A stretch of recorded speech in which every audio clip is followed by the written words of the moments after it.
On this case. Now we're live here in South Brunswick. Tony Yates, Channel 7 Eyewitness News. Tony, thank you. Luigi Mangioni's team continued to fight today to exclude evidence from his upcoming murder trial. At issue, what police say they found in the 27-year-old's backpack when he was arrested at McDonald's and then back at the police station.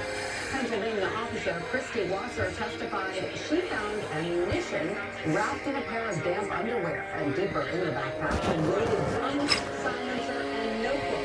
Prosecutors say police also found a piece of paper with Mangioni's plan to stay on the lam.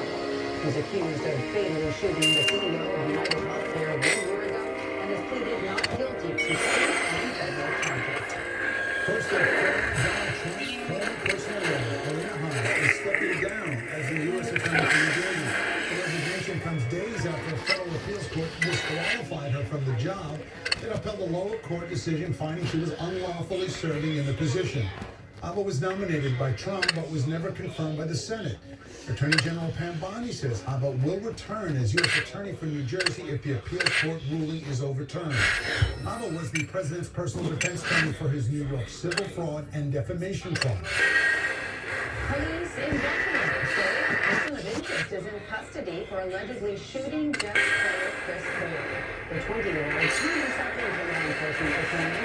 Boyd was shot in the abdomen last month outside a Midtown restaurant. Doctors were able to remove the bullet which was lodged in his lung. So far, no charges have been filed against the suspected attacker who hasn't yet been identified. Authorities say the alleged happened this week after he got back to New York City.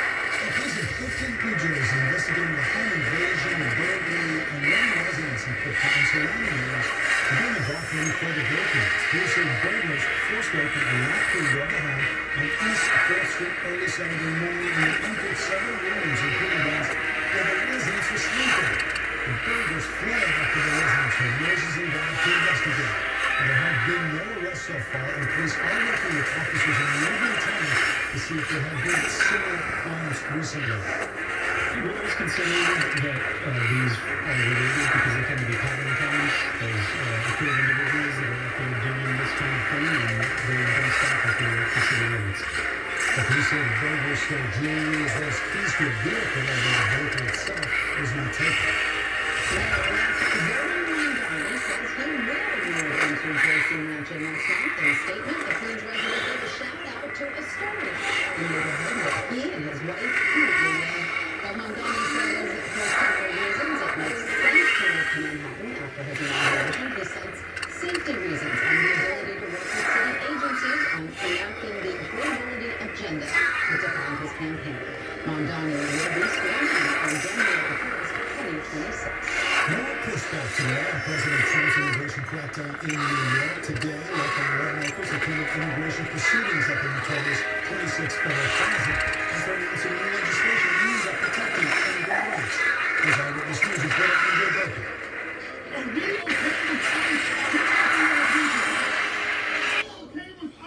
Being masked and disappearing New Yorker. On the steps of City Hall, activists and members of the New York City Council stood in the bitter cold to stand up to the immigration raids that have sent a chill through the city's immigrant community. New York would not be New York without immigrants. We will continue to strengthen our community connections and solidarity. We will indeed fight back. Today, we are doing just that. The council members are proposing laws that will, among other things, make it more difficult for ICE to operate in the city, remind immigrants of their rights, and give them a legal pathway to sue if their rights are violated. It strengthens protections that keep our families safe. It ensures people know their rights. It holds entities responsible for their violent sexual acts. And of course, it moves into local institutions. Some federal costs to state hundreds of detentions in recent months. Three members of Congress said the number of detentions appears to have dropped. They're proposing federal legislation that would prevent arrests of anyone appearing for routine court appearances.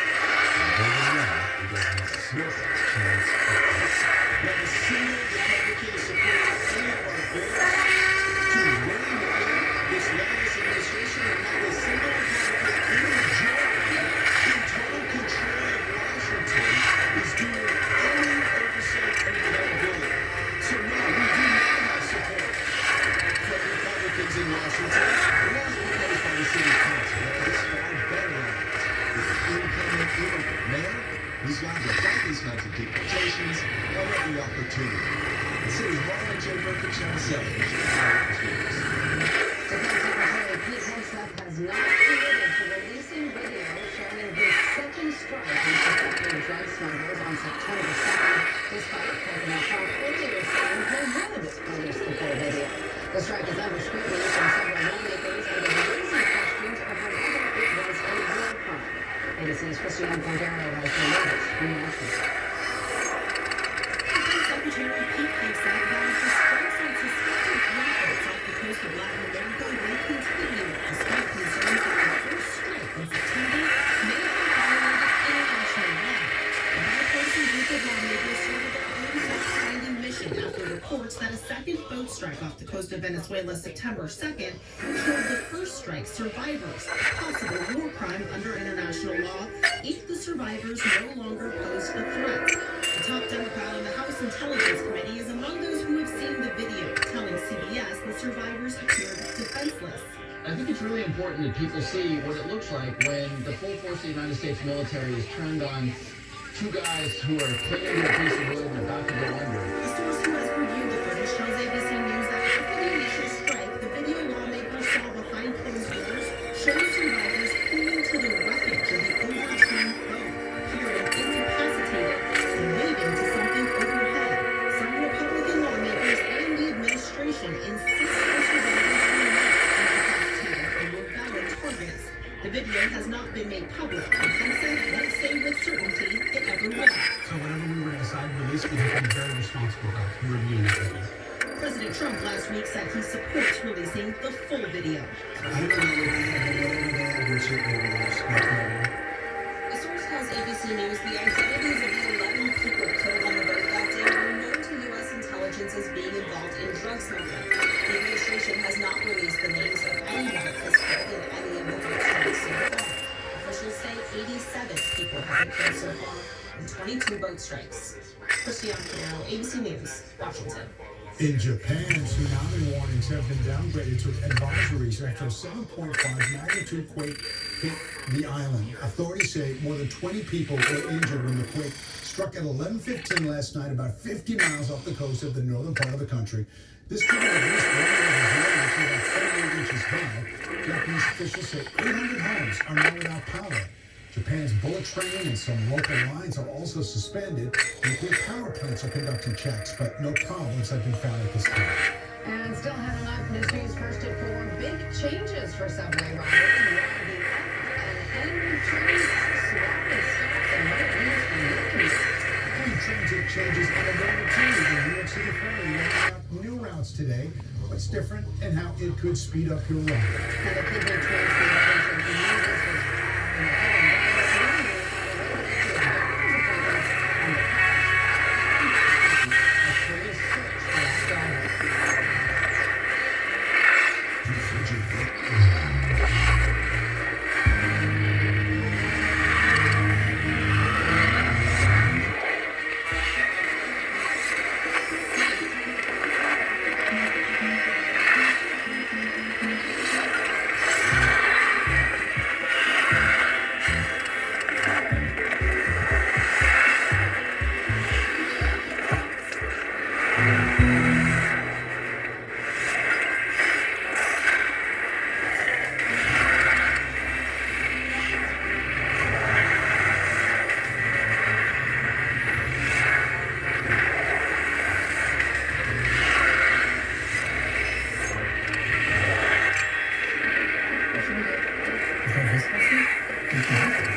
Someone once said, whether you beat the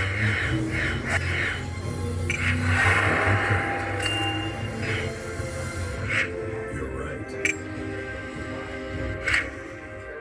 Witness news after the facts, 24/7, live, raw, and uninterrupted. Just incredible video. Around the clock, live coverage as it happens. Stay engaged, stay connected, stay tuned.